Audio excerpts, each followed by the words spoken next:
पुरुषं महान्तम् आदित्यवर्णं तमसा परस्तात् तमेव विदित्वा मृत्युमिति नान्यः पन्था विद्यते येनाय नान्यः पन्था विद्यते येनाय। ఓం శాంతి శాంతి శాంతి ఓం.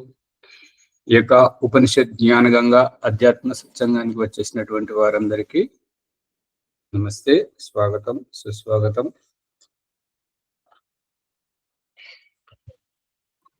ఓం నమస్తే ఆచార్యజీ. సర్వేభ్యో నమో నమః ఆచార్యజీ. నమస్తే. బృహదారణ్యకోపనిషత్తు 5వ అధ్యాయము 13వ బ్రాహ్మణాన్ని చూడండి. ఉక్తం ప్రాణో వా ఉక్తం ప్రాణో హేదం సర్వం ఉత్థాపయతి.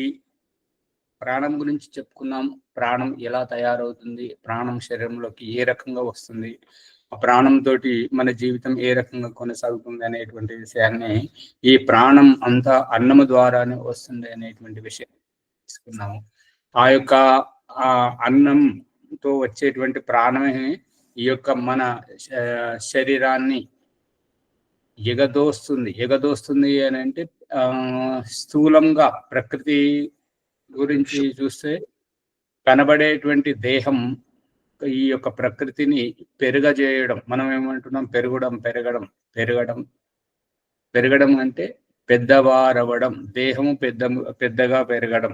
ఈ యొక్క అన్నం, ఈ యొక్క ప్రాణం ద్వారానే, లోపల ఉన్నటువంటి అవయవాలన్నీ ఆ ప్రాణం ద్వారానే సక్రియమవుతున్నాయి. శరీరం ఎదుగుతూ ఉన్నది.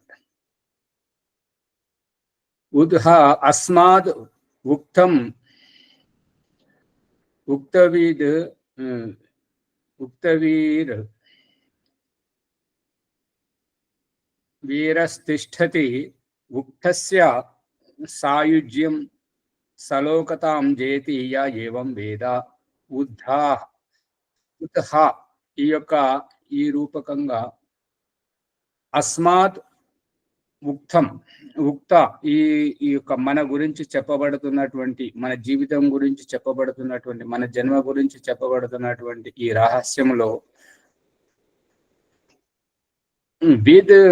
విద్ వీరస్థిష్ఠతి.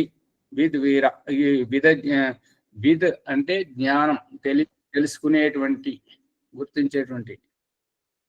ఆ యొక్క వీర అంటే ఆత్మ. తిష్ఠతి ఉక్తస్య సాయుజ్యం, ఈ యొక్క చెప్పబడేటువంటి ఈ దేహములో చెప్పబడుతున్నటువంటి ఈ యొక్క జీవాత్మ మాట్లాడుతుండడం. సాయుజ్యం సలోకతాం జయతి యా ఏవం వేద. ఈ రూపకంగా, ఉద్దేశపూర్వకంగా మరియు తన ఈ జన్మను సార్థకం చేసుకోవడానికి ఈ యొక్క ఆత్మ యొక్క ప్రయత్నముగా గుర్తించాలని చెప్పేసి దీని యొక్క ఉద్దేశం. ఎన్నో బ్రాహ్మణం ఏమంటారమ్మా? ఇది ఎన్నో బ్రాహ్మణం స్పష్టంగా లేదు మాట. హిందీలో ఎంత తెలియదు నాకు. తెలుగు పుస్తకం పట్టుకున్నా హైదరాబాద్ కనుక. మీ దగ్గర ఉన్నది ఆ తెలుగు పుస్తకము ఉంది. ఇది బృహదారణ్యకోపనిషత్తు 5వ అధ్యాయము 13వ బ్రాహ్మణము ప్రథమ సంపుటం చూడండి. యజుః ప్రాణో వై యజుః ప్రాణే హీమాని సర్వాణి భూతాని యుజ్యంతే. యుజరి యోగి సంయోగం, కలపడం, ఈ యొక్క ఉద్దేశంతో కలిపేటువంటి స్వభావం, కలుపుగోలుగా జీవింపజేసేటువంటి కర్మకాండ ప్రధానమైనటువంటి ఈ యొక్క యజుర్వేదం. యజుః ప్రాణో వై యజుః, ఈ యొక్క ప్రాణం ఈ యొక్క దేహంతో, ప్రకృతితోటి ఆత్మను దేహంతో కలిపేటువంటి, ప్రకృతి ద్వారా వస్తున్నటువంటి ఈ ప్రాణం, ఈ శ్వాస అనేటువంటిది ఈ యొక్క దేహమును ఆత్మతో ముడిపెట్టి ఉంచేటువంటిది ఈ ప్రాణం. యజుః ప్రాణే హీమాని. ఈ యజుర్వేదం యొక్క ప్రాణే సప్తమ వ్యక్తి ఏకవచనం, ప్రాణమందలి, ప్రాణములోని హిమాని సర్వాణి భూతాని ఈ యొక్క ఈ ఈ రకంగా పుట్టిన ప్రతి సంతానము తల్లిదండ్రులతోటి కలిసి ఉండడానికి, చదువుకునే ప్రతి ఒక్కరు గురువుతో కలిసి ఉండడానికి, ధ్యానము పూజ జపము చేసే వారందరూ భగవంతునితో కలిసి ఉండడానికి ఈ రకంగా కలుపుగోలుగా చేసేటువంటి ఈ యొక్క యజుర్వేదం ప్రాణం అనేటువంటిది సర్వాణి భూతాన్ని యుజ్యంతే, అన్ని ప్రాణులను ఈ ఈ యొక్క జీవాత్మలను ఆ పరమాత్మతోటి సంయోగపరుస్తుంది, కలుపుతుంది. మాధ్యం ఒకటేనంట. ప్రాణం ద్వారా ఈ ప్రాణులన్నీ ఆ పరమాత్మతో ఏకమవడం, ప్రాణంతోటే దేహంలోకి రావడం, ప్రాణం వియోగంతో దేహాన్ని వదిలేసి పరమాత్మతో కలవడం వంటి వ్యవహారం. ఈ ప్రాణాయామం ద్వారానే దేహం నుంచి దేహి వేరుగా పయనిస్తుంది అనేటువంటిది చూపేటువంటిది అభిప్రాయం.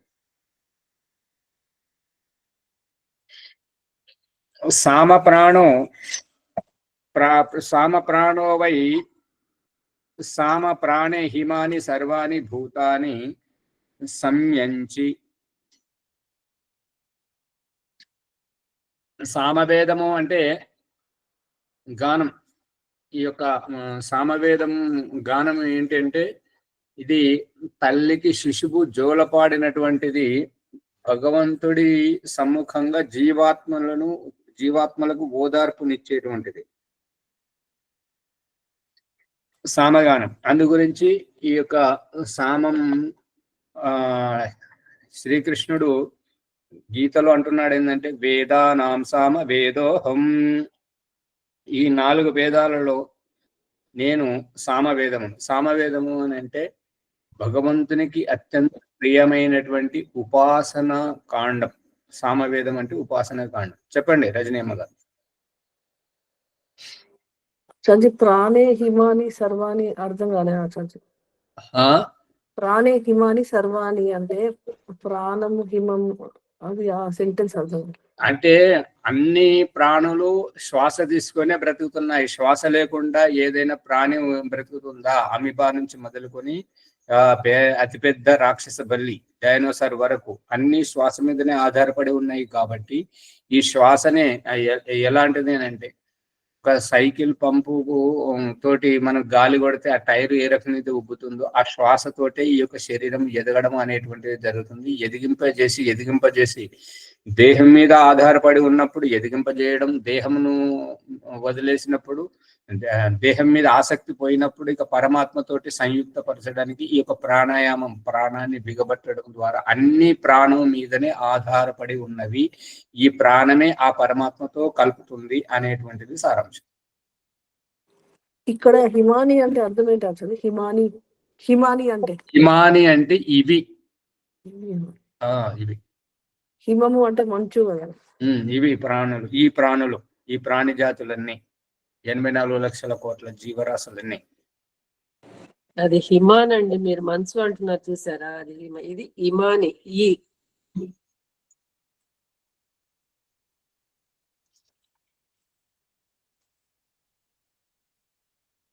ఇదేమో హిమాని. హిమాని అంటే ఇదం శబ్దం, ఇవం ఇమే ఇమాని నపుంసకలింగం. ఇవి సర్వనామం అన్నట్టుగా భూతముకు సర్వనామం పదం ఇది సర్వాణి. ఈ ప్రాణులన్నీ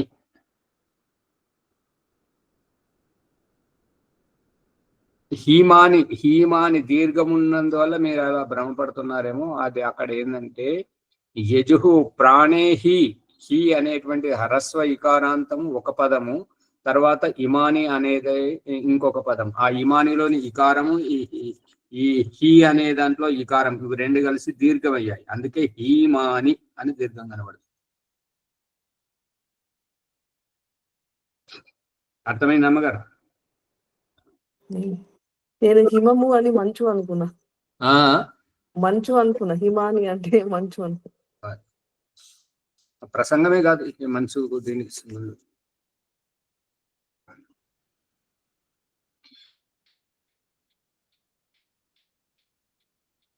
యుజ్యంతే హాస్మై సర్వాణి భూతాని శ్రేష్ఠ్యాయ యజుషః సాయుజ్యః సలోకతాం జయతి యా ఏవం వేద.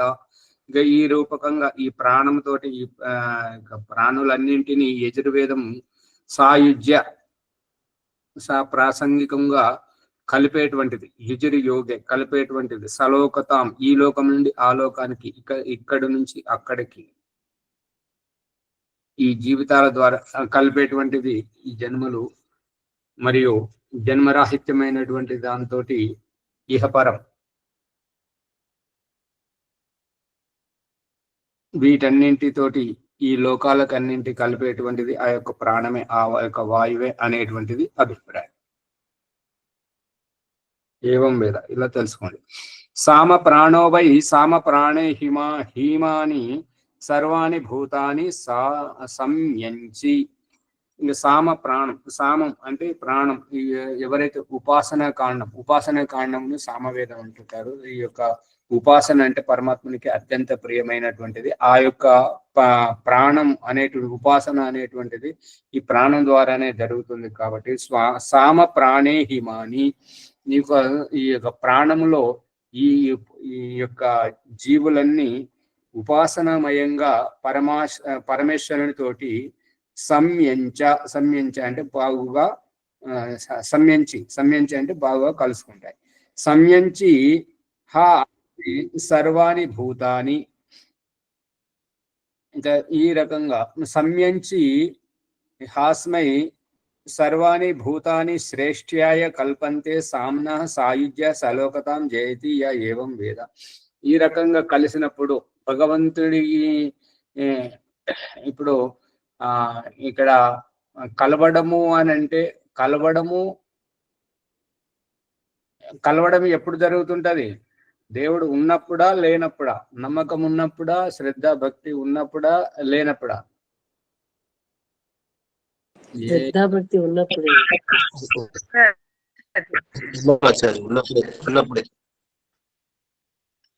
ఏమున్నప్పుడు? ఆ అమ్మగారు ఏమో శ్రద్ధాభక్తి అంటుంటారు, విశ్వాసం అంటుంటారు, మీరేమో ఉన్నప్పుడు అంటారు. ఉన్నప్పుడు అంటే ఏమున్నప్పుడు? భక్తి దేవుడు ఉన్నప్పుడు జీవాత్మ.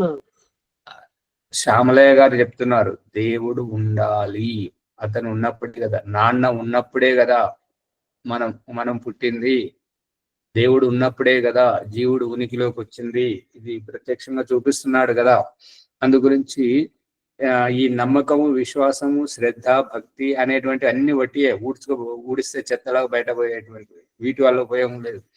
అక్కడ ఉనికి ఉన్నందువల్ల ఈ శ్రద్ధ, భక్తి, విశ్వాసం ఎవరి దగ్గర ఉంటుంటది అని అంటే, ఉనికి గురించి తెలియనటువంటి వారు నమ్మకం, తల్లి చెప్పడం వల్ల, తండ్రి చెప్పడం వల్ల, గురువు చెప్పడం వల్ల, ధర్మ గ్రంథాలు చెప్పడం వల్ల ఆ రకంగా విశ్వసిస్తున్నారు, నమ్ముతున్నారు, అంతవరకే. కానీ యథార్థం తెలియదు.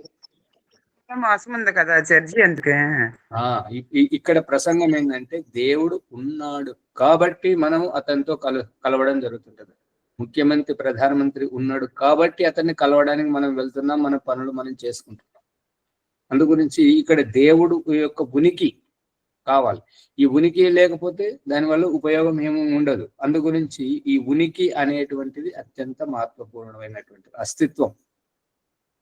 ఈ శ్రద్ధ, భక్తి, విశ్వాసం, నమ్మకానికి ఈ ఉనికి అవసరం లేదు.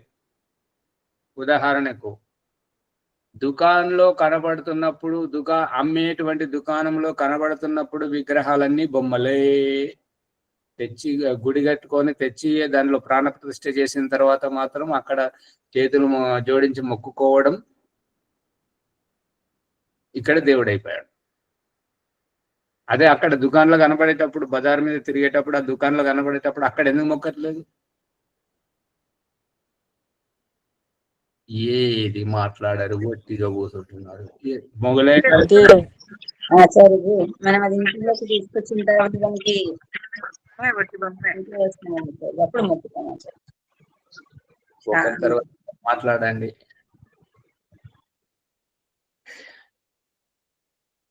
ఏమి లేదా? భుజగదికి పెట్టిన తర్వాతనే భావించుకుంటున్నాం. శంఖంలో పోస్తేనే గాని తీర్థం అవుతుంది. చెంబులో ఉన్నప్పుడు నీళ్ళే, అదే శంఖంలో పోస్తే తీర్థం అవుతుంది. దుకాణంలో ఉన్నప్పుడు అది ఇది బొమ్మనే కావచ్చు, కానీ మనం తెచ్చి గుళ్ళో పెట్టుకున్నాం కాబట్టి దేవుడు అయ్యాడు. అందుకే ఇప్పుడు మొక్కడం. సుత్తి ఉలివెట్టి సుత్తితో బాదుకుంటూ విగ్రహాన్ని తయారు చేసేటువంటి ఆ యొక్క శిల్పి, రాళ్ళు కొట్టే అతను తర్వాత గుళ్ళోకి వచ్చి మొక్కుతాడు. ఆ గుడికి స్థలాన్ని దానం ఇచ్చిన అతను మొక్కుతాడు వచ్చి. గుడి కట్టించిన అతను, దానికి కాపలా ఉండే అతను, అందులో పూజ చేసే అతను, అందరు మొక్కుతారు. మొక్కుతారా మొక్కరా? మొక్కుతారు. ఆ దుకాణంలో కనబడేటప్పుడేమో ఏ మొక్కుబడి లేదు. అవునాచార్య. అదే విగ్రహాన్ని ఈ గుళ్ళోకి తెచ్చి పెట్టిన తర్వాత నాకు అది ఇస్తే, నీకు ఇది ఇస్తా, నన్ను ఇలా చేస్తే నిన్ను అలా చేస్తా, ఇట్లా అట్లా అని మొక్కుకుంటుంటారు. అంటే ఇక్కడ నమ్మకం విశ్వాసం ఎక్కడ ఉన్నది అంటే, జేజ మొక్కు, ఇట్లా మొక్కు కళ్ళు మూసుకో అని చెప్పేసి పిల్లలకు నేర్పిస్తారు. పిల్లలు ఆ తల్లి ఎట్లా చెప్తే అట్లా చేస్తున్నారు. ఆ పిల్లలకు ఏంటంటే యథార్థం తెలియదు కాబట్టి వాళ్లకు ఆ అమ్మ చెప్తుంది కాబట్టి, అమ్మ మొక్కుకుంటుంది కాబట్టి తను మొక్కుకుంటుంది. అది దాన్ని శ్రద్ధ. యథార్థంతో పని లేదు.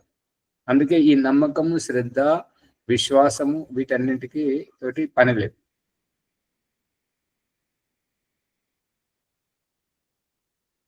ముఖ్యమంత్రిని, ప్రధానమంత్రిని చూడడానికి, వారిని కలవడానికి వెళ్ళినప్పుడు వారి గురించి తెలుసుకోవడానికి, వారి పేరును చెప్పడానికి దానివల్ల ప్రయోజనం ఏంటి?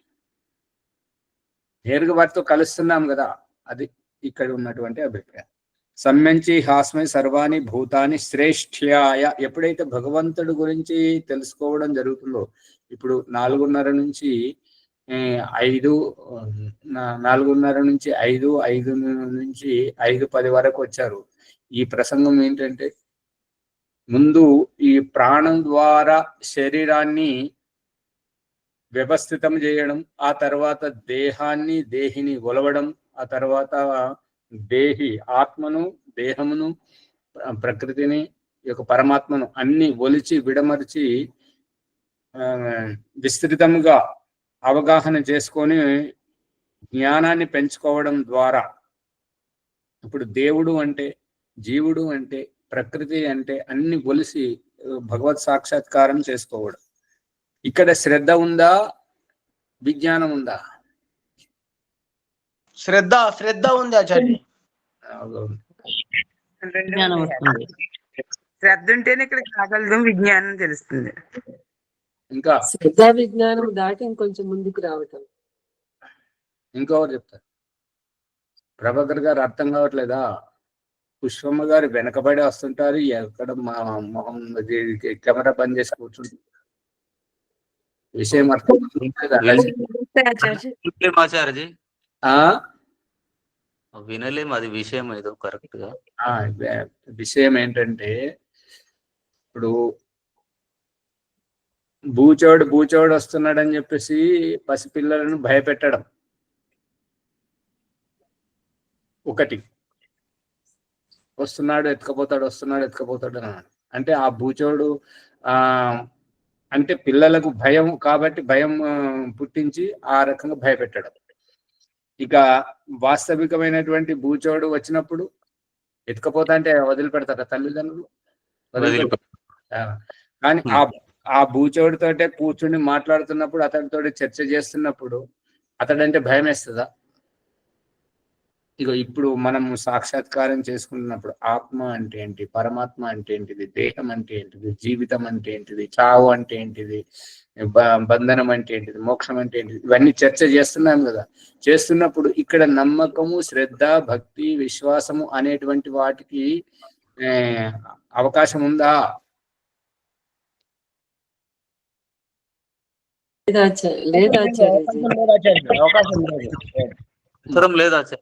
మాట్లాడితే అందరూ ఒకేసారి మాట్లాడతారు, లేదంటే పరమేశ్వరుని ఉనికి తెలుసుకోవడమే లక్ష్యం. కాబట్టి అక్కడ ఇక శ్రద్ధ, భక్తి అనేది లేదు, ఏవి లేవు, అన్ని ఊడ్చుకుపోయినాయి. ఇప్పుడు విజ్ఞానం, ఉనికి, అస్తిత్వం పట్టుకుంటున్నాం కదా, పట్టుకుంటున్నప్పుడు అక్కడ శ్రద్ధ భక్తి విశ్వాసం అనడానికి అవకాశం లేదు. శ్రద్ధ భక్తి విశ్వాసం అనేటువంటివి గుడ్డివి. అవి తెలియనప్పుడు విశ్వాసపూర్వకంగా వాళ్ళు గుడ్డిగా నమ్మడం అన్నట్టుగా. ఇప్పుడు తెలుసుకుంటున్న మనం వ్యవహారంలో ప్రత్యక్షంగా చూస్తున్నాం కదా దేవుణ్ణి.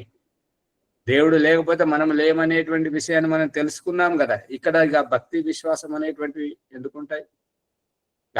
అతను లేకపోతే మనం లేము.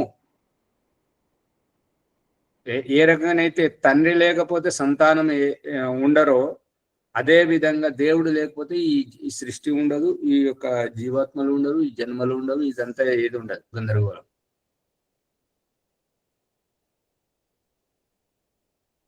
అందు గురించి ఈ భగవంతుని యొక్క ఉనికిని గుర్తించడం ఏంటంటే, భగవంతుని యొక్క ఉనికిని గుర్తించడం, అతడు చేసేటువంటి హెచ్చరికను తప్పు చేస్తున్నప్పుడు వద్దు వద్దు అని చెప్పేసి మన హృదయ అంతఃకరణంలో నుంచి భావాన్ని వ్యక్తం చేసి మనల్ని హెచ్చరించడం, మంచి చేయబోతున్నప్పుడు సరే బాగుంది, చాలా మంచిగా చెయ్యి అని చెప్పేసి గొప్పగా ప్రోత్సహించడం, దాంతో మనలో ఆనందం ఉర్రూతలుగుతూ ఉల్లాసంగా ఉత్సాహంగా ఆ పనుని చేయడం, తప్పు చేస్తున్నప్పుడు భయంగా చేయడం, అటు ఇటు ఎవరైనా చూస్తున్నారా లేదా అని చెప్పేసి భయపడుకుంటూ చేయడం, ఇదంతా చేయించేటువంటిది, భయపెట్టేటువంటిది, ఉత్సాహపరిచేటువంటిది భగవంతుడు. తప్పు చేయబోతున్నప్పుడు భయపెట్టడం, మరియు మంచి చేయబోతున్నప్పుడు ఉత్సాహపరచడం, ఉల్లాసంగా ప్రేరేపించడం అటువంటివి. దాన్ని భూతాని శ్రేష్ఠ్యాయ కల్పంతే. శ్రేష్ఠ్యాయ అంటే గొప్పదనానికి, ఉన్నటువంటి స్థితి నుంచి గొప్ప స్థితికి, అజ్ఞాన స్థితి నుంచి జ్ఞాన స్థితికి, మూర్ఖత్వ స్థితి నుంచి విజ్ఞానం స్థితికి, ఈ రకంగా తమ వర్తమాన స్థితి నుంచి ఉన్నత స్థితికి ఎదిగింపజేయడం, అటువంటి శ్రేష్ఠధనానికి, గొప్పదనానికి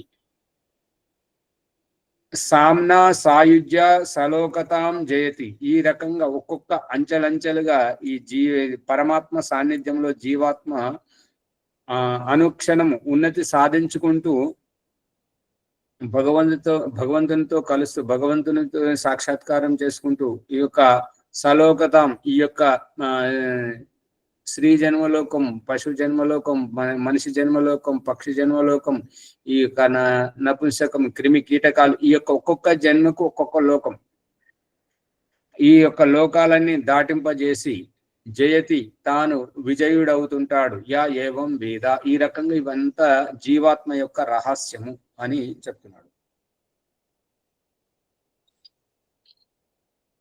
క్షత్రం ప్రాణో వై క్షత్రం ప్రాణో హి వై క్షత్రం త్రాయతే హైనం ప్రాణ క్షణితో ప్రక్షత్రం అన్నం ఆప్నోతి. క్షత్రం అని అంటే ఈ యొక్క క్షీణింపజేసేటువంటిది మరియు రక్షింపజేసేటువంటిది. క్షీణింపజేసేటువంటిది ఏమిటి అంటే అసురక్షిత భావాన్ని క్షీణింపజేసేటువంటి గుండె ధైర్యము, మరియు పాలనే రక్షణ చేసేటువంటిది, హక్కున చేర్చేటువంటిది, ఆశ్రయం ఇచ్చేటువంటిది ఈ యొక్క భావం. ఇది అంతా క్షత్రియునిలో ఉంటుంటది. అందు గురించి శరీరానికి ఏ ఇబ్బంది కలిగినా కూడా చేతులను ఆజ్ఞాపించి రక్షింపజేయడం, ఈగలను దోమలను దురదబెట్టిన గోకో చేయడం, మరియు కాళ్ళతో నడిపింపజేయడం. ఈ యొక్క కాళ్ళతో నడిపించేటువంటిదేమో శూద్రభావం. ఈ యొక్క అంటే నడిపింపజేయడం శూద్రభావము అని ఎందుకు అని అంటే శరీర భారాన్ని మోస్తున్నది కాబట్టి శూద్రభావం. అదే చేతులైతేనేమో భారం ఏమి మోయకుండా మొత్తం శరీరానికి రక్షణ చేయడానికి చేస్తుందో ఆ రకంగా ఈ ప్రాణము దేహానికి రక్షణ చేస్తుంది. ఈ చేతులతోటి ఈ శరీరానికి రక్షణ కలుగుతుంటది. కాబట్టి వై ప్రాణోహి వై క్షత్రం త్రాయతే. ఈ యొక్క ప్రాణమే క్షత్రియుడిగా ఉండి మన జీవితాన్ని కాపాడుతుంది. హైనం ప్రాణ క్షణితే. ఎప్పుడైతే ఈ యొక్క ప్రాణం క్షణితం అంటే క్షీణించిపోవడం వల్ల, సూక్ష్మం కావడం వల్ల, ప్రక్షత్రం అన్నం ఆప్నోతి. ఇక శరీరంలో బలహీనత ఏర్పడుతూ ఉంటుంటది. కాబట్టి ఇక అన్నాన్ని గ్రహించడం. ప్రకృష్ట క్షత్ర ప్రక్షత్ర అన్నం ఆప్నోతి, ఈ మంచి ఆకలిస్తుంది అన్నం తినాలి అనేటువంటి ఉద్దేశంతో సిద్ధమైపోయి ఆ యొక్క అన్నాన్ని గ్రహిస్తుంటాడు. క్షత్రస్య సాయుధ్యం సలోకతాం జయతి యా ఏవేం వేద. ఈ రకంగా రక్షణ చేసుకుంటూ ఈ యొక్క అభద్రతా భావం, అసురక్షిత ఈ యొక్క స్థితి నుంచి విడిపించి సురక్షితమైనటువంటి ఆ యొక్క గొప్ప వారితో కలపడం, పరమాత్మతో కలపడం, ఈ రకంగా రక్షణ చేస్తున్నప్పుడు ఈ రక్షణ చేసేటువంటిది ఆ యొక్క పరమాత్మతో కలిపేది ప్రాణమే అని చెప్పేసి తెలుసుకోవాలని చెప్తున్నాడు. ఈ రకంగా 5వ అధ్యాయంలో 13వ బ్రాహ్మణం సమాప్తం అయిపోయింది. ఇప్పుడు చతుర్దశ బ్రాహ్మణం 14వ బ్రాహ్మణాన్ని చూడాలి. భూమి అంతరిక్షం జౌహు ఇతి అష్టౌ అక్షరాణి అష్టాక్షరం హావ ఏకం గాయత్రై పదం ఏతద్ ఏవ అస్య ఏతద్ స యావదేషు త్రిషు లోకేషు ప్రావద్ధ జయతి. భూమి అంతరిక్షం. భూమి అంటే ఇప్పుడు మనకు ఆధారమైనటువంటిది, మనల్ని మోస్తున్నటువంటిది ఈ భూమి. అంతరిక్షం, అంతరిక్షం అంటే ఈ భూమిపై స్థితి, ఈ యొక్క ఖాళీ స్థలం అంతా అంతరిక్షం. ఈ అంతరిక్షంలోనే ఈ సూర్యచంద్ర నక్షత్రాలన్నీ విద్యమానమై ఉన్నాయి. ద్యౌహు, ద్యౌహు అంటే ద్యుత దీప్తో ప్రకాశించేటువంటి సూర్యచంద్ర నక్షత్రాలు ఏవేవైతే మెరుస్తూ ఉన్నాయో అవన్నీ ఈ ద్యూస్థానం అని చెప్పడం జరిగింది. ఇది అష్టౌ అక్షరాణి అష్టాక్షరం, ఇవి 8. అంటే అష్టౌ అక్షరాన్ని అంటే అష్ట వసువులు, ఏవైతే వసువులు అంటే వసు ఆచ్ఛాదన, ఏదైతే నివాసం ఇచ్చి ఆశ్రయం కల్పిస్తుంటావో వాటిని వసువులు అంటుంటారు. అటువంటివి అష్టాక్షరం. అవే 8 చక్రాలుగా మన దేహంలో ఉంటుంటాయి. అన్నింటికి 8తో ముడిపడి ఉన్నది.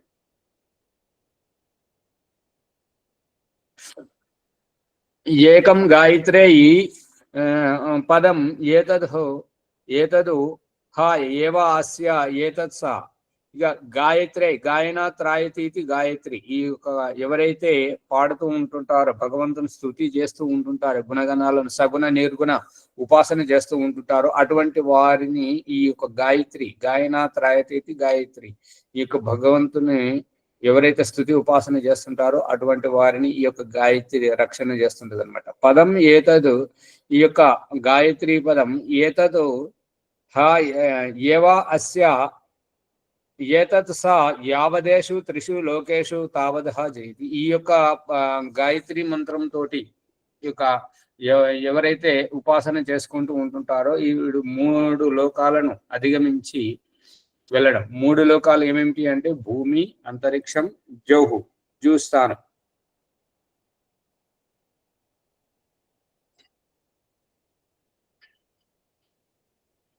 యో అస్య ద్యౌలోకం అంటే ఏంటి ఆచార్య? ఏమంటారమ్మా? భూమి, అంతరిక్షము, ఇంకోటి ద్యౌలోకం. జౌహు అంటే ద్యుత దీప్తో ప్రకాశించేటువంటి, సూర్యుడు ప్రకాశిస్తున్నాడు, చంద్రుడు ప్రకాశిస్తున్నాడు, నక్షత్రాలు ప్రకాశిస్తున్నాయి. ఈ రకంగా ప్రకాశించేటువంటి అంటే గాయత్రి మంత్రము చదవడం వలన ఆచార్య, గాయత్రి మంత్రం చదవడం వల్ల కాదు, అర్థ విచార పూర్వకంగా ఆచరణ చేసినప్పుడు అప్పుడు కలుగుతుంది అని చెప్పేసి, ఇటువంటి జ్ఞానం కలుగుతుంది అని చెప్పేసి, ఈ రకంగా తరించిపోయేటువంటి మార్గం లభిస్తుంది అని చెప్పేసి అభిప్రాయం. ఇది పాతాళ లోకము ఉంటుంది కదా ఆచార్య? పాతాళ లోకము ఉంటుంది కదా. పాతాళ లోకము అని అంటే కింది, భూమి కింది ప్రదేశం. ఇప్పుడు ఏమంటారంటే అమెరికా వాళ్ళను పాతాళ లోకంలో ఉన్నాడు, పాశ్చాత్యులు పడమర దిశలో ఉంటారు, మనం తూర్పు దిశలో ఉన్నాం, మనం పూర్వీకులం, వాళ్ళు పాశ్చాత్యులు.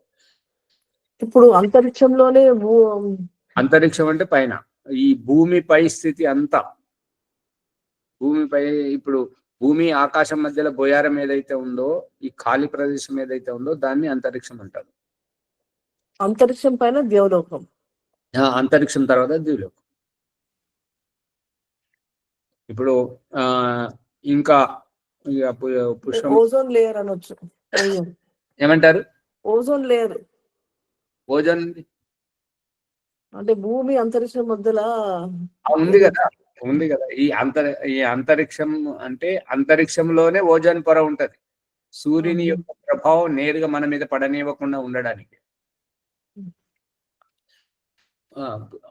పుష్పమ్మ గారు, రహస్యం ఏంటంటే ఈ భూమి స్థూలంగా కనిపిస్తున్నటువంటిది వృక్ష వనస్పతికి ఆధారం ఇచ్చి ఈ ప్రాణులన్నింటినీ అన్నింటికి ఆశ్రయం ఇచ్చి పోషిస్తున్నటువంటిది, బ్రతికిస్తున్నటువంటిది, ఆలన పాలన అన్ని చూసుకొని చనిపోయినా కూడా కళేబరాలను సైతం తనలో ఇమర్చుకున్నటువంటిది ఈ భూమి. ఈ భూమి పైన అంతరిక్షంలో మనం పెరుగుతున్నాము, తిరుగుతున్నాం, అన్ని చేస్తున్నాం అంతరిక్షంలో.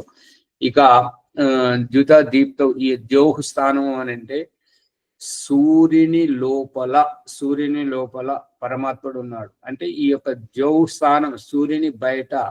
ఇప్పుడు ఇది ఏంటంటే ఇంటి బయట ఉండడం, ఇంటి లోపల ఉండడం, సూర్యునికి ముందుగా ఉండడం, సూర్యుని లోపలికి వెళ్ళిపోవడం. ఇది రహస్యం ఇక్కడ. ఇంటి బయట ఉండడం, ఇంటి లోపలికి వెళ్ళిపోవడం, ఇంటి బయటికి రావడం, ఇంటి లోపలికి వెళ్ళిపోవడం. ఇది సూర్యునిలోకి రావడం, పోవడం. అందుకే ఋగ్వేదము 4వ మండలము 26వ సూక్తము మొదటి మంత్రంలో అహం మనురభవం సూర్యస్య కక్షాయాం అస్మి సూర్యస్య కక్షాయాం ఋషిరశ్మి విప్రహ అని భగవంతుడు చెప్తున్నాడు. నేను సూర్యుని యొక్క పరిధిలో ఉన్నాను. ఆ సూర్యుని ద్వారానే మీకు నేను వస్తూ పోతూ కనిపిస్తూ ఉన్నాను. ఉదయిస్తున్నటువంటి సూర్యుని మాదిరిగా, అస్తమిస్తున్నటువంటి సూర్యుని మాదిరిగా నేను కనిపిస్తున్నాను అని భగవంతుడు చెప్తున్నాడు. ఆ 7 రంగుల కిరణాల ద్వారా మన దగ్గరికి ఈ యొక్క ఈ సూర్యుని యొక్క వస్తుంది. అయితే ఋగ్వేదము 5వ మండలంలో చెప్తున్నది ఏంటంటే సూర్యుని లోపల నల్లని ఛిద్రం. ఆ ఛిద్రాన్ని, ఆ బెజ్జమును మన ఋషులు ఈ వేదం ద్వారా కనుగొని పరిశోధన చేసి దానిని మనం మనుషులమందరం గుర్తుపట్టుకోవాలని చెప్పేసి ఈ యొక్క చిల్లు గారెలు తినిపించడం, బెజ్జలు ఆ రూపకంగా. దానిని ఇంగ్లీష్ లో బ్లాక్ హోల్ బ్లాక్ హోల్. అవును, చెప్పండి ప్రభాకర్ గారు. ఈ ద్యవ్ అంటే అర్థము మరి గ్రహగోళాలు ఉండే స్థలమా ఆచార్య? స్థలం కాదు. ఇప్పుడు లైట్లు, వెలుతురు అనేటువంటిది ద్యౌహు, ప్రకాశింపజేస్తున్నాయి కదా. సూర్యుడి ప్రకాశం, చంద్రుని ప్రకాశం, నక్షత్రాల ప్రకాశం, వీటి ద్వారా దీనిని ద్యౌహు అంటుంటారు. ఇప్పుడు మన ఈ మూడు లోకాలు ఏవేవి అంటే భూమి ఒకటి, అంతరిక్షం ఒకటి, ఈ ప్రకాశించేటువంటి సూర్యచంద్ర నక్షత్ర గోళాలు, ఇవి 3 లోకాలు. ఈ 3 లోకాలను అధిగమించిపోవడం అంటే సూర్యుని లోపలికి వెళ్ళిపోవడం. ఇప్పుడు పరిస్థితి ఏదర్థం అంటే ఈ ఇంటి వరకు రావడం, ఇంట్లోకి రావడం, బస్ స్టాండ్కు రావడం, బస్సులోకి ఎక్కడం, విమానం స్థలానికి రావడం, విమానంలో ఎక్కడం, ఈ రకంగా. అందు గురించి సూర్యుని లోపలికి వెళ్ళిపోవడం. సూర్యుని లోపలికి వెళుతున్నప్పుడు సూర్యుని యొక్క ప్రకాశం మనల్ని ప్రభావితం చేస్తుందా, చేయదా?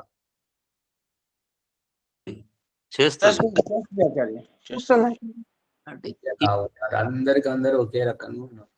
ప్రకాశం ఎంతవరకు వ్యాపిస్తుందో అంతవరకు ద్యవలోకం అనొచ్చా? అంతే. అది ప్రకాశం వ్యాపించేది. ప్రకాశానికి దానికి సంబంధం లేదు. ఖాళీ ప్రదేశం. ఇప్పుడు ప్రకాశం అంటే చీకటిలో, రాత్రిలో, ప్రళయంలో, అర్థమవుతుంది కదా. ఇప్పుడు ఇవి ఏవి ఉండవు, సూర్యచంద్ర నక్షత్రాలు ఏవి ఉండవు ప్రళయంలో. రాత్రి ఈ సూర్యుని యొక్క వెలుతురు ఉండదు, చీకటే కదా. ప్రకాశములో అంటే అది ఒక పరిధిలోకి వచ్చేసింది, ఒక హద్దులోకి వచ్చేసింది. అంతరిక్షంలో ఏముంటాయి ఆచార్య? ఆ అంతరిక్షం అంటే భూమిపై నుంచి కనబడే ఆకాశం వరకు ఎంతైతే ఈ యొక్క బొయ్యారం లాగా, ఖాళీ ప్రదేశం లాగా ఉన్నదో దీనిని అంతా అంతరిక్షం అంటారు. అంతరిక్షంలోనే ఈ ప్రాణులన్నీ సంచరించేటువంటి, నివసించేది భూమి మీద కానీ సంచరించేది మాత్రం అంతరిక్షంలో. మనం పెరుగుతున్నది అంతరిక్షంలోనే, తిరుగుతున్నది అంతరిక్షంలోనే, అన్ని చేసేది అంతరిక్షంలోనే. ఓం ఆచార్య, ఇప్పుడు గాయత్రి మంత్రం అర్థ సహితంగా తెలుసుకుంటే ఈ 3 లోకాల్లో ఉండే విషయాలన్నీ తెలుస్తాయి ఆచార్య. అది ఈ ప్రసంగం యొక్క అభిప్రాయం, అలా తెలుస్తాయి అని చెప్పేసి. ఓం.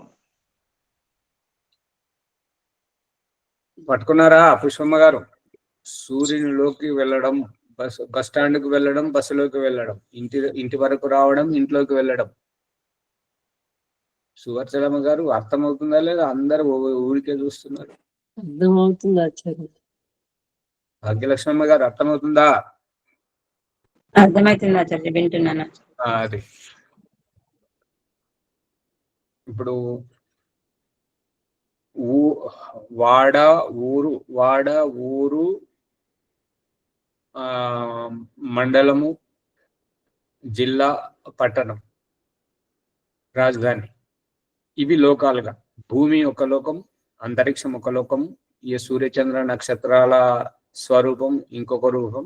వాటిని లోపలికి వెళ్ళేటువంటిది వీటన్నింటికి అతీతంగా. కనిపిస్తున్నావా లేదా? అదే ఒకదాని నుండి ఒకటి పరిధి దాటుకుంటూ వెళ్ళటం. అంచెలంచెలుగా ఇప్పుడు గడ్డికైనా చూపిస్తున్నాడు, గడ్డి పరకలోనూ చూపిస్తున్నాడు, అన్నిట్లో చూపిస్తున్నాడు కదా. ఒక్కొక్క ఆకు చిగురిస్తున్నప్పుడు ఈ ఆకు ఇటు, ఈ ఆకు ఇటు, ఇట్లా ఇట్లా ఆకులన్నీ చిగురించుకుంటూ వెళ్ళి చివరికి పువ్వును వికసింపజేస్తాడు. అగో ఆ రూపకంగా ఈ అంచెలంచెలు ఈ లోకాలన్నీ దాటిపోవాలి. ఓం ఆచార్య, ఆకాశంలో జీవరాశులు ఉంటాయి ఆచార్య? ఏమంటారు? ఆకాశంలో కూడా జీవరాశులు ఉంటాయా? ఆకాశం అంటే ఏంటి? ఇప్పుడు భూమి, ఆకాశము అంటున్నారు కదా. వాళ్ళు ఏమంటున్నారు అది తెలిసిపెట్టండి, మీరేమంటున్నారు? చాలా మట్టికి నేను వింటుంటే ఆకాశంలో కూడా జీవరాశులు ఉంటాయి, మన భూమిలో ఉన్నప్పుడు కూడా. అమ్మగారు ప్రశ్న ఏంటి, సమాధానం ఏంటి? ఓం ప్రకాష్ ప్రశ్న ఏంటంటే ఆకాశం అని మీరు అన్నారు. ఓం ప్రకాష్ ఏమంటున్నాడంటే ఆకాశం అంటే ఏమిటి? ఎవరో అంటున్నారని చెప్తున్నారు. ఎవరితో వదిలిపెట్టండి, మీరేమంటున్నారు? మీకెంతవరకు తెలుసు? ఆకాశం అంటే ఖాళీ ప్రదేశం. అర్థమైంది అమ్మగారు? ఈ ఖాళీ ప్రదేశాన్ని ఆకాశం అంటారు. సరే, మీరు లోపల నుండి బయటకు వస్తున్నామంటే బయట ఖాళీ ప్రదేశం ఉండబట్టే కదా. శబ్దం వినబడుతుంది. ఓం ఆచార్యజీ, ఉండండి ఒక్క నిమిషం ప్రభాకర్ గారు. గాయత్రి అమ్మ గారు, మీరు ఇహపరలోకం పుస్తకం తీసుకున్నారు కదా, తీసుకున్నారా లేదా? తీసుకున్నా ఆచార్య. చదివారా లేదా?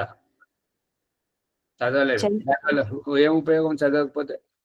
చదవాలి. చదివితే అక్కడ చెప్పబడుతున్నది ఏంటంటే ఈ జీవాత్మ దేహం నుంచి పయనించేటప్పుడు మొట్టమొదట ఈ దేహాన్ని విడిచి మొట్టమొదట వచ్చేది ఆకాశంలోకి. దీనిని భగవంతుడు ఎట్లా చూపిస్తున్నాడు అంటే, మనం వాహనం నుంచి దిగుతున్నప్పుడు, విమానం నుంచి దిగుతున్నప్పుడు, రైలు నుంచి దిగుతున్నప్పుడు, బస్సు నుంచి దిగుతున్నప్పుడు అక్కడ ద్వారం దగ్గర వాళ్ళు, ఇప్పుడు ఈ పల్లె వెలుగు బస్సు దగ్గర అయితే ఇట్లా గుమికూడుకుంటే ఒకేసారి పరిగెత్తుకుంటూ వస్తుంటారు కదా. వాళ్ళు ఎక్కుతుంటే మనము దిగగలమా? కండక్టర్ ఏమంటాడు? ఆగండి ఆగండి, వాళ్ళు దిగే వాళ్ళని దిగనివ్వండి, ఆ తర్వాత ఎక్కండి. ఎందుకు? ఆమె ఏమైనా స్వార్థం ఉన్నది అక్కడ?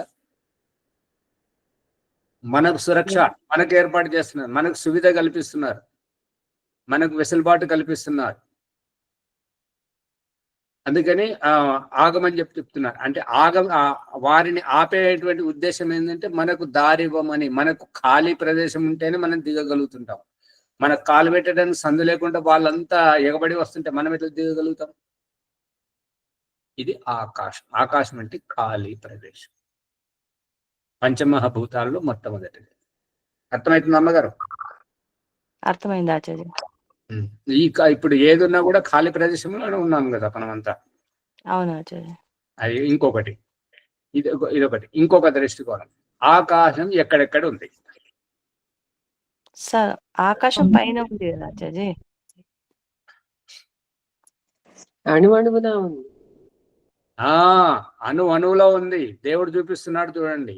పుట్టినటువంటి శిశువుకు పిండం ఎంతైతే ఉందో గోరు గోరులో పెరుగుతుంది, మాంసం మాంసంలో పెరుగుతుంది, నరం నరంలో పెరుగుతుంది, రక్తం రక్తంలో పెరుగుతుంది, ఎముక ఎముకలో పెరుగుతుంది, పన్ను పన్నులో పెరుగుతుంది, వెంట్రుక వెంట్రుకలో పెరుగుతుంది. ఆకాశం లేకపోతే పెరగడానికి అవకాశమే లేకపోతే ఎట్లా పెరుగుతాయి చెప్పండి? పెరిగేటందుకు అవకాశం ఉంది కాబట్టి పెరుగుతున్నాయి. అది అది ఖాళీ స్థలం ఉంది కాబట్టి. ఈ రహస్యం అంతా భగవంతుడు మన ముందటనే దృష్టాంతంగా చూపిస్తున్నాడు కదా. ఆకాశం అనేటువంటిది అణువున వ్యాపించి ఉంది. అది ఉంటేనే ఇదంతా జరుగుతుంది. ఆకాశం అంటే మనకు పైన కనబడేటువంటిది ఆ నీలి రంగు మాత్రమే ఆకాశం కాదు. ఖాళీ ప్రదేశం ఆకాశం. ఓం ఆచార్యజీ, ఆకాశం అంటే ఖాళీ ప్రదేశం. ఖాళీ ప్రదేశం అంటే అక్కడ గాలి కూడా లేదని అర్థం. అంతే కదా. ఇప్పుడైతే ఇప్పుడు గాలి, మనం బ్రతకాలి కాబట్టి మన చుట్టూ గాలిని ఏర్పాటు చేశాడు ఆ ఖాళీ ప్రదేశంలో భగవంతుడు. ఆ గాలిని మనం శ్వాసగా పీల్చుకుని మనం బ్రతుకుతున్నాం. కానీ కొంత పైకి వెళ్ళిన తర్వాత అక్కడ వాయువు లేదు. ఇప్పుడు వీళ్ళు ఎవరు చంద్రమండలానికి వెళ్ళినటువంటి వాళ్ళు అక్కడ జెండా పాతితే అది అలాగే ఉండిపోతుంది. గమనించారా లేదా? రెపరెపలు ఆడదు. కానీ ఆడినట్లు చూపించారు అమెరికా వాళ్ళు. పట్టుబడ్డది అక్కడ. అంటే మనకు తెలియదు కాబట్టి, ప్రపంచవాసుల వరకు ఆ చంద్రమండలం తెలియదు, అదేదో తెలియదు కాబట్టి అక్కడ వాళ్ళ జెండా బాతి మేము వెళ్ళొచ్చామని చెప్పారు. కానీ మన రాకేష్ శర్మ గారు వెళ్ళిన తర్వాత, మొన్న మన చంద్రయాన్ వెళ్ళిన తర్వాత అక్కడ గాలి కూడా లేదనేటువంటిది వీళ్ళు సిలిండర్లు కట్టుకొని పోవడం అదంతా ప్రత్యక్షంగా కనపడింది కదా. అంటే వాళ్ళు మనల్ని మభ్య పెట్టారు, నమ్మించారు, అంతే. గాలి లేని ప్రదేశము ఆకాశం. గాలి లేని ప్రదేశం కాదు. గాలి ఒక అవస్థ వరకే, ఒక తహతు వరకే, ఒక స్థాయి వరకే ఉంటుంటది గాలి అనేటువంటిది. ఇప్పుడు ఏంటంటే పంచమహాభూతాలలో ఆకాశము ఏ రకంగా ఉనికి గలదో అదే రకంగా గాలి కూడా ఉనికి. ఆకాశము, వాయువు, అగ్ని, జలము, పృథివీ. అదే ఆచార్య, ఇప్పుడు ఆకాశంలోనే గాలి ఉన్నట్టు. మరి భూమి నుండి కొన్ని వేల కిలోమీటర్లు పోయిన తర్వాత అక్కడ గాలి లేదు. గాలి ఆకాశంలో ఉన్నట్టే కదా ఆచార్య. వస్తువులు ఉన్నట్టు గాలి కూడా ఆకాశంలో ఉన్నట్టే. అవును, అంతే. అదే ఇప్పుడు పక్షులు ఆకాశంలో ఎగురుతాయి కదా, పక్షులు ఆకాశంలో ఎగురుతాయి కదా, గాలి ఉన్నట్టే కదా. అవును, వాటిని రెక్కలాడించుకుంటూ ఎగురుతున్నాయి కాబట్టి గాలి ఉంటేనే ఎగరగలుగుతున్నాయి. గాలి లేకపోతే ఎగరలేదు. ఆకాశంలో భూమి ఆకర్షణ శక్తి ఉండదు. అవును, ఉండదు. ఎక్కడున్న వస్తువు అక్కడనే ఉండిపోతుంది. అంటే గాలి లేకపోతే ఉండదు, గాలి ఉంటే ఉంటది. ఇప్పుడు భూమి మీదకి వెళ్ళి రాయి కానీ మట్టి పేళ్ళ కానీ తీసుకొని ఎంత పైకి విసిరినా కూడా భూమి యొక్క వికారం భూమి వైపుకే వస్తుంటది. అదే నిప్పు మనం ఏ రకంగా వత్తిని పడుకోబెట్టి ముట్టించినా, ఇలా నిలబెట్టి పువ్వు వత్తిని ముట్టించినా అగ్ని యొక్క కేంద్రం సూర్యుడు కాబట్టి అది పైకే పోతుంటది మంట. ఇది గురుత్వాకర్షణతో జరుగుతుంది.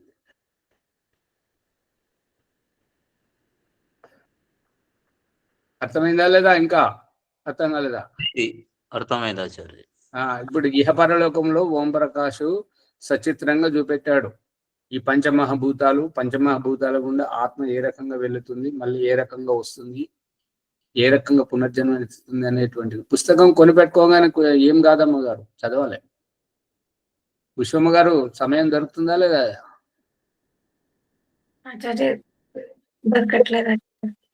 దొరకకపోతే మరి ఎట్లా? మరి దానివల్ల ఉపయోగం ఏంటి? మీరు ఇంకో 2-3 నెలలు అయితే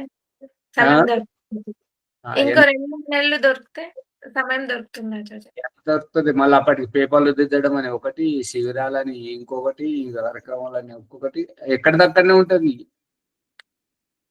రోజుకు పడుకునేటప్పుడు 2 లైన్లు అయినా సరే చదివి పడుకోండి. రెండు అట్లా ఆ సమయం మనం కేటాయించుకుంటే దానివల్ల ఉపయోగం ఉంటుంది. అంతేగాని సమయం దొరికినప్పుడే చేస్తామంటే సమయం ఎప్పుడూ దొరకదు. అప్పటి పరిస్థితులు అప్పుడే ఉంటాయి. అంతేనా, ఇంకేమన్నా రహస్యమా? అంతే ఆచార్య. మరి ప్రకృతి ఆచార్జీ, ఆచార్జీ అమ్మా బుక్స్ కుదరుతి ఆచార్జీ. ఈ ఫోన్ సరిగా ఉండదా ఏంటో తెలియదు. బుక్స్ మైక్ బంద్ చేయండి. చెప్పండి వరలక్ష్మి. బుక్స్ ఎక్కడ దొరుకుతాయి ఆచార్జీ అంటున్నాను. బుక్స్ ఇహపరలోకం మీ దగ్గర ఉంది, అదే పుస్తకం మీ దగ్గర ఉంది కదా. మరి ఆచార్జీ ఉంది. దాని గురించి సరే. సమయం అయిపోతుంది ఆచార్య, సమయం అయింది. ఓం. చాలా అయిపోయింది, దాటిపోయింది. అయిపోతుంది కాదు, దాటిపోతుంది. అవుతుందేమండి. మొగలయ్య గారు మొదటిసారి వచ్చారు. ఇది వింటూ వింటూ ఉంటే అలవాటు అయిపోతుంది. అది విషయం మొదటనైతే అర్థం కాదు, నెమ్మది నెమ్మది వింటూ ఉంటుంటే అర్థమవుతుంటది. వింటున్నారా? అయినట్టున్నాడు ఆయన పోయినట్టున్నాడు. పోయిండు. వారికి ఫోన్ చేసి చెప్పండి, ఎందుకంటే చెప్తా. ఇవాళ ఎవరితో సంధ్యోపాసన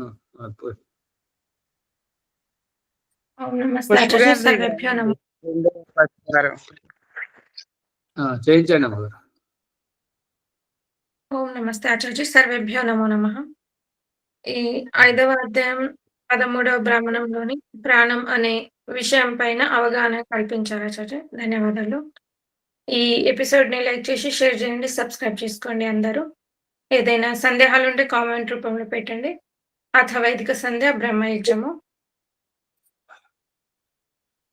పుట్టబోయే శిశువు ఆత్మభావన భగవంతుణ్ణి ప్రార్థిస్తుంది ఏమనగా, ఓం అమృతోపస్తరణమపి స్వాహా.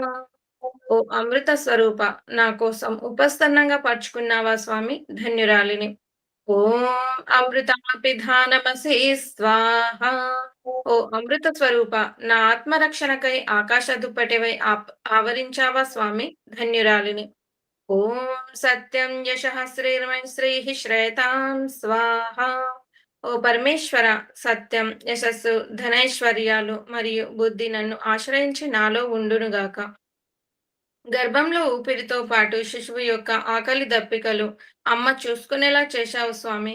ఇప్పుడు గర్భం నుండి బయటకు వచ్చాక అమ్మతో కలిసిన ఆ పేగుబంధాన్ని సైతం తెంచనైనందున ఆచమన మంత్రం.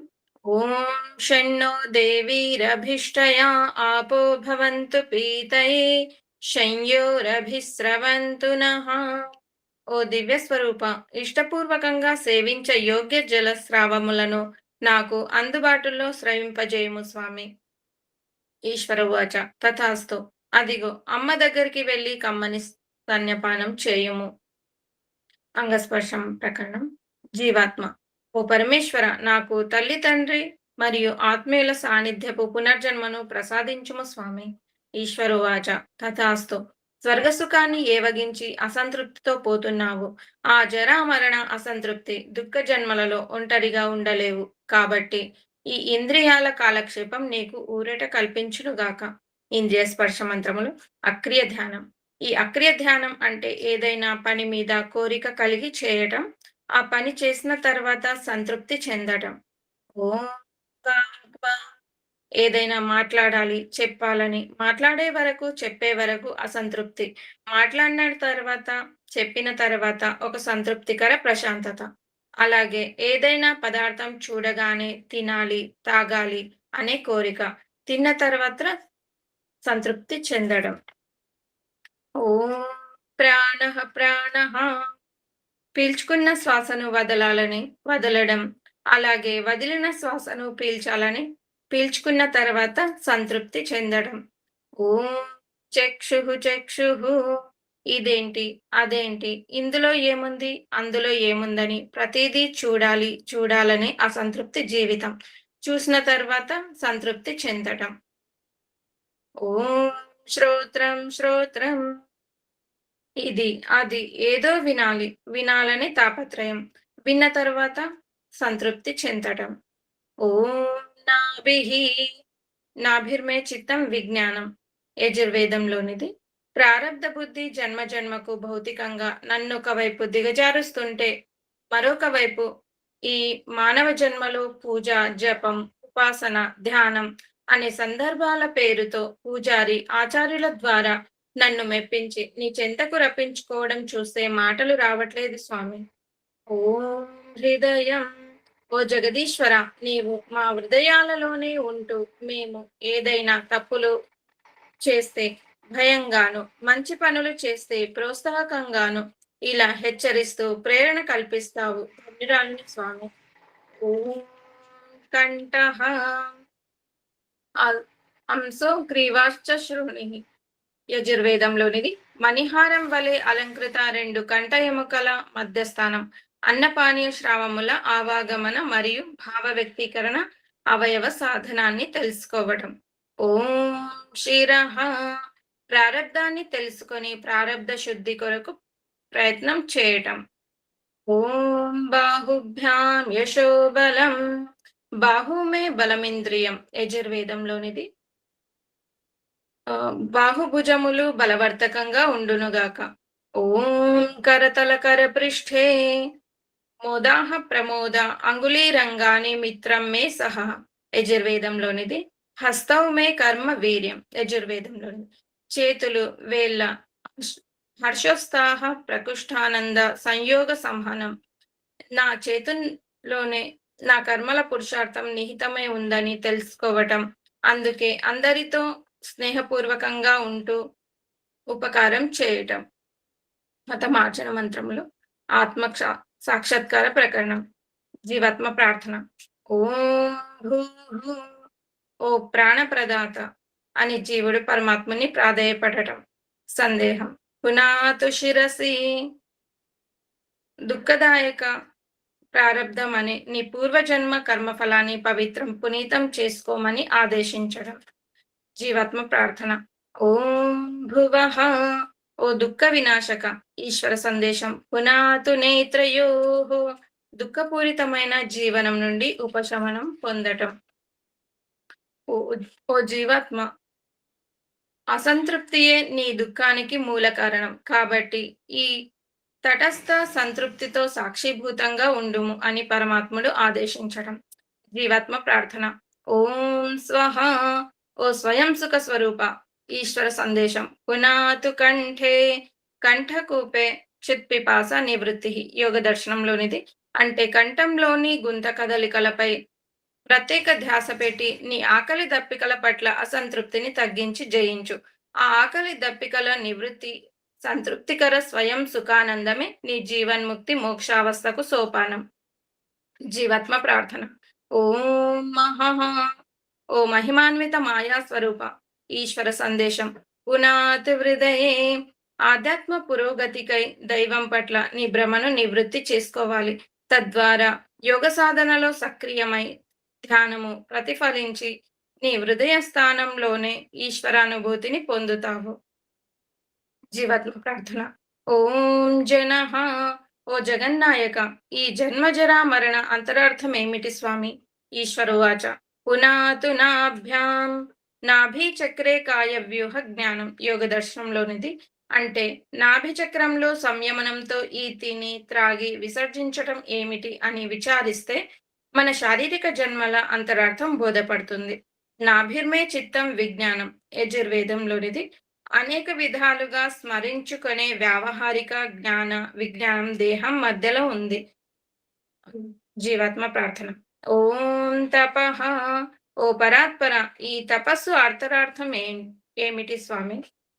ఈశ్వర స్వదేశం. పునాతు పాదయోః ఓ జీవాత్మ నీ జన్మజరా మరణ దుఃఖదాయక స్థితి నుంచి నిన్ను నీవు ఉద్ధరించుకో. ఇమమ్మే గంగే యమునే సరస్వతీతి ఋగ్వేదంలోనిది.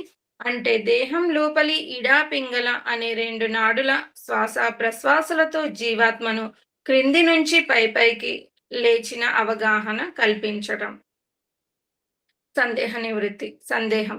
పాదయోహో అంటే పాదముల వద్దన నివృత్తి కాదు. జంగాభ్యాం పద్మ్యాం ధర్మో అస్మి విసిరాజ ప్రతిష్ఠిత.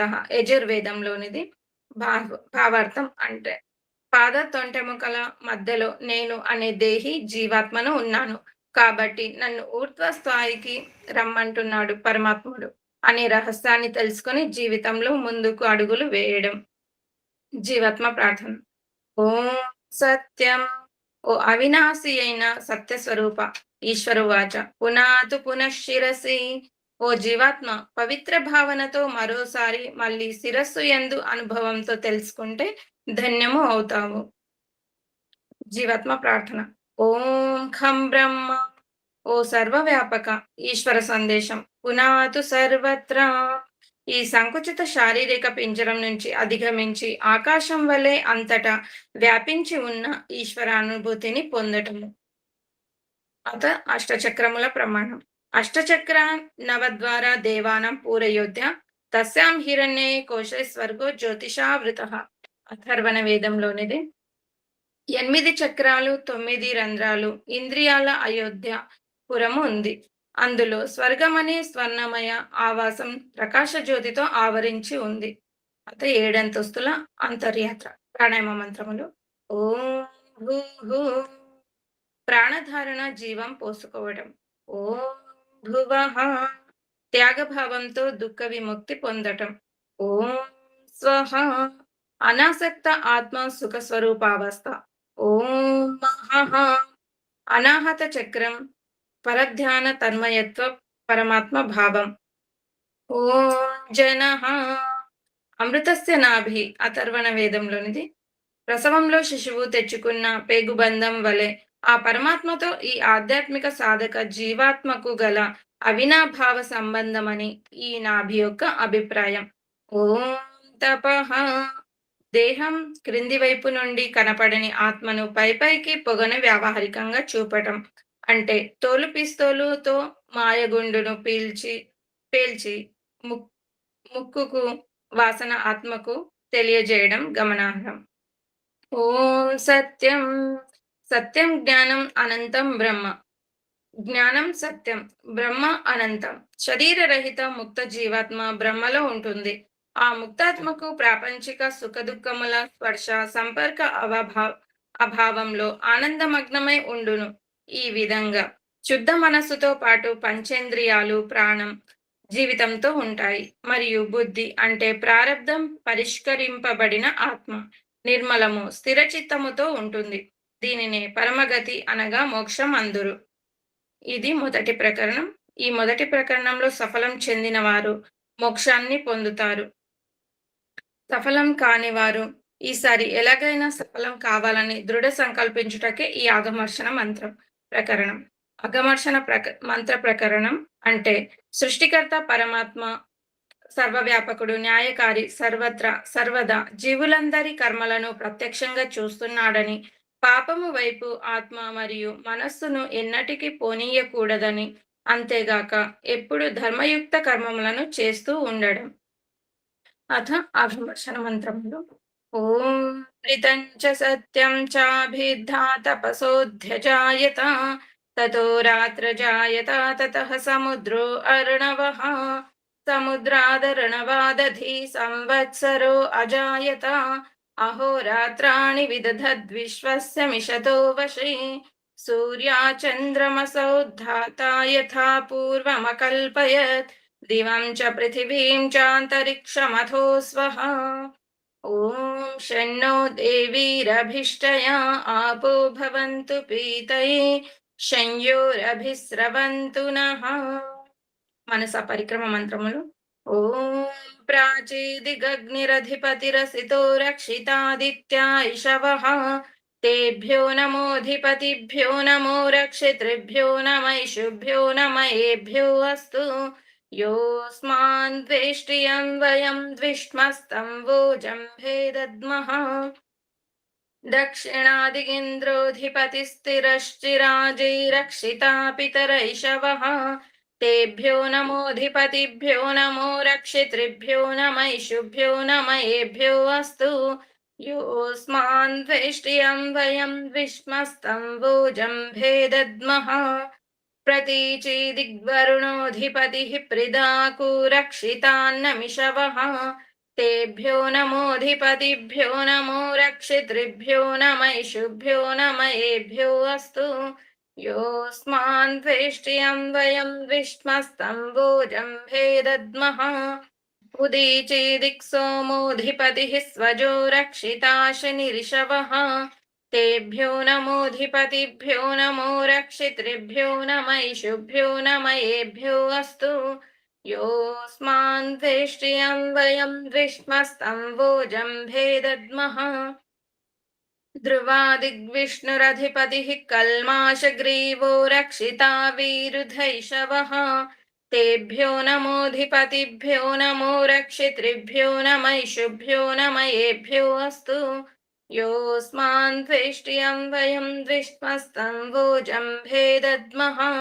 ऊर्ध्वादिक्बृहस्पतिरधिपतिः स्वित्रो रक्षिता वर्षमिषवः तेभ्यो नमोऽधिपतिभ्यो नमो रक्षितृभ्यो नम इषुभ्यो नम एभ्यो अस्तु योऽस्मान् द्वेष्ट्यं वयं द्विष्मस्तम्भोजम्भे दद्मः अत उपस्थानमन्त्रमुలు जातवेदसे सुनवाम सोममरातीयतो निदहाति वेदः सनः पर्षदति दुर्गाणि विश्वानावेव सिन्धुं दुरितात्यग्निः चित्रं देवानामुदगादनीकं चक्षुर्मित्रस्य वरुणस्याग्नेः आप्राद्या वा पृथिवी अन्तरिक्षं सूर्य आत्मा जगतस्तस्तुषश्च उदुत्तं जातवेदसं देवं वहन्ति केतवः दृशे विश्वाय सूर्यम् उद्वयं तमसस्परिस्वः पश्यन्त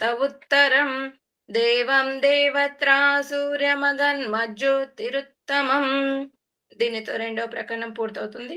ఇప్పుడు ప్రాయశ్చిత్త మంత్రం. ఓం తచ్చక్షుర్దేవహితం పురస్తాత్ శుక్రముచ్చరత్ పశ్యేమ శరదః శతం జీవేమ శరదః శతం శృణుయామ శరదః శతం ప్రబ్రవామ శరదః శతం అదీనాః శ్యామ శరదః శతం భూయశ్చ శరదః శతాత్. ఓం శన్నో దేవీరభిష్టయా ఆపో భవంతు పీతయే శంయోరభిస్రవంతు నః. గాయత్రి మంత్రము. ఓం భూర్భువః స్వః తత్సవితుర్వరేణ్యం భర్గో దేవస్య ధీమహి ధియో యో నః ప్రచోదయాత్. హే రక్షక సచ్చిదానంద స్వరూప జగదుత్పాదక దేవ, నీ దివ్యం వరేణ్యమునైన శుద్ధ విజ్ఞాన స్వరూపమును మేము నిత్యం మా హృదయమున ధ్యానింతుము. మాకు సద్బుద్ధినిచ్చి సత్కర్మములు చేయునట్లు మా బుద్ధులను ప్రేరేపింపము. సమర్పణ భావంతో వేడుకోవడం.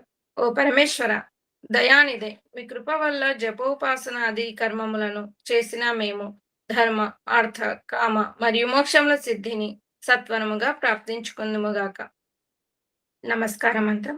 ఓం నమః శంభవాయ చ మయో భవాయ చ నమః శంకరాయ చ మయస్కరాయ చ నమః శివాయ చ శివతరాయ చ. ఓం శన్నో దేవీరభిష్టయా ఆపో భవంతు పీతయే శంయోరభిస్రవంతు నః. ఓం ఇతి వైదిక సంధ్యా బ్రహ్మయజ్ఞం. అత శాంతి పాఠః. ఓం ద్యౌః శాంతి అంతరిక్షం శాంతి పృథివీ శాంతి ఆపః శాంతి ఓషధయః శాంతిః వనస్పతయః శాంతి విశ్వే దేవాః శాంతి బ్రహ్మ శాంతి సర్వం శాంతిః శాంతిరేవ శాంతి సామా శాంతిరేధి. ఓం శాంతి శాంతి శాంతిః. ఓం నమస్తే ఆచార్య. సర్వేభ్యో నమో నమః. అందరి ఎపిసోడ్ లైక్ చేసి షేర్ చేయండి, సబ్స్క్రైబ్ చేసుకోండి, కామెంట్ రూపంలో పెట్టండి. ధన్యవాదాలు. ఓం నమస్తే ఆచార్య. సర్వేభ్యో నమో నమః. ఓం నమస్తే ఆచార్యజీ. సర్వేభ్యో నమో నమః ఆచార్యజీ.